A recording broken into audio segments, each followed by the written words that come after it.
Welcome, Star Wars fans all across the galaxy. This is Uneducated Star Wars Talk, brought to you by the Uneducated Network. I'm your host, Chris Lambert, and thanks for making me a part of your day.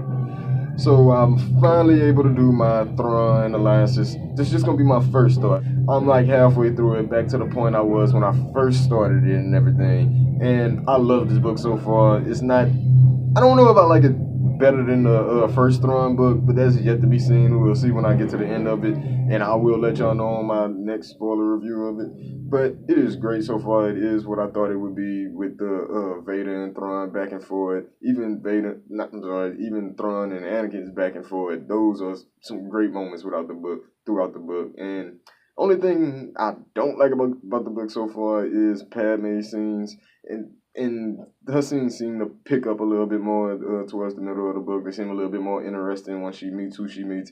I'm trying not to spoil anything. I'm gonna try to walk around the spoilers, but Padme scenes tend to pick up a little bit more for me towards the middle of the book. In the beginning, I really wasn't a fan. I just wanted to skip past those and get back to Vader and Thrawn, because that to me is what sells the book. I mean, it is the cover of the book, but that's what I was really looking forward to, those different styles of leadership, for one, and Vader's tactics versus Thrawn's tactics. You know, Thrawn is known for his tactics and his strategy, and I wanted to see what how Vader was going to combat that. And I don't want to say what I'm about to say, but yeah, I'm not going to say it because it's a little bit of a spoiler, I guess.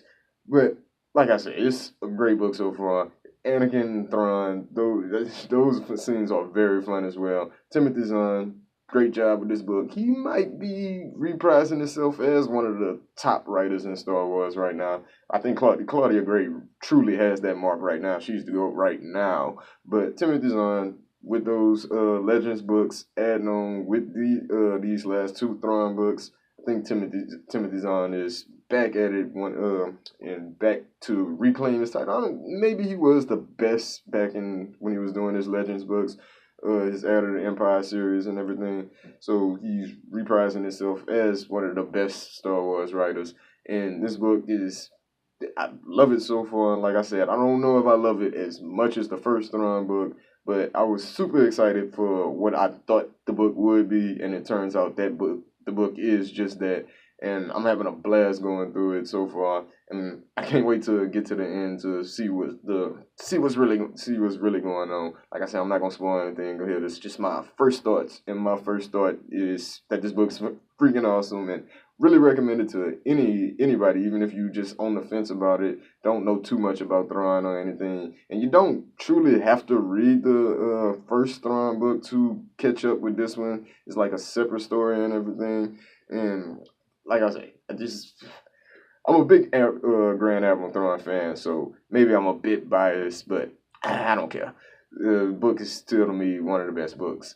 Maybe not one of the best books. I don't know if it's gonna crack my top five, because my top five is some pretty strong books. So we'll have to see when I get towards the end to it, see how everything wrap up, see how the plot develops and everything. And like I say, so far so good, and can't wait to get towards the end of it. But in other news, in the last couple of days, some sources let it be known about the live action Star Wars show that will be coming to the Disney streaming service in the next couple of years.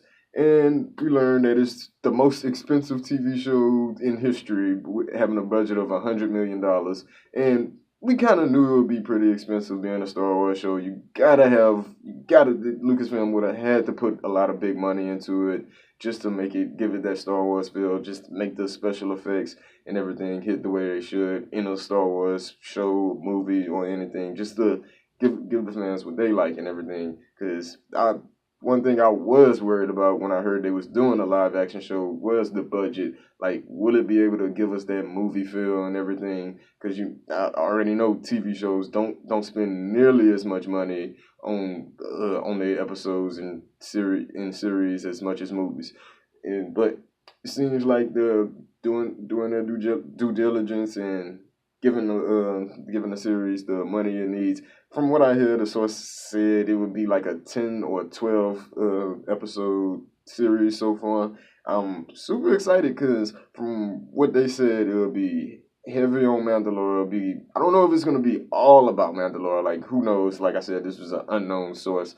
But they say it's gonna be about Mandalore and Mandalore's struggle after the return of the Jedi. And so that's after the Empires get defeated. It's basically Mandalore trying to find his place in the galaxy, and I'm super excited for it. I'm not a huge Mandalorian fan, but I'm a fan of great stories, and Mandalore has potential for some great stories. I thought the live action series, I kind of thought it would have been going more towards the old Republic stuff. So maybe this source has it right with Mandalore, and maybe they just have the time frame wrong. Who knows? Maybe it could be the Mandalore in the old Republic. Maybe that's the thing, or maybe it's just some stories after 5 to 6 years after Return of the Jedi, but maybe not Mandalore. Maybe just the episodes he seen had Mandalorian in them and everything. But who knows? But to me, this is good news so far because I might not be a huge Mandalorian fan, but a lot of people in the Star Wars fan community are. And this is the news that I feel like Lucasfilm has been on a roll in these last couple of weeks, putting out the news that's mending fans together, giving fans what they really want.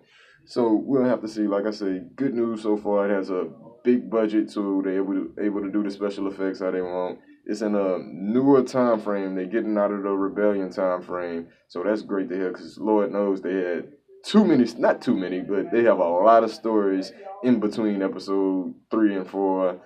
Not too many in the new era of Star Wars. So I'm super excited about the possibilities of that could appear in the series and everything. Let me know in the comments who you think should make a cameo appearance in I forget if it's Favreau doing the live action. I forget. Maybe I think he's doing Resistance, but shout out to whoever's doing it. And I can't wait for this one. I do believe it's going to be launching on Disney streaming service sometime next year and everything. So I will be on the lookout for that. And that's really all in the news for right now. So you can keep it locked right here, and I'll be back next time for y'all. Keep it locked right here. Bye bye.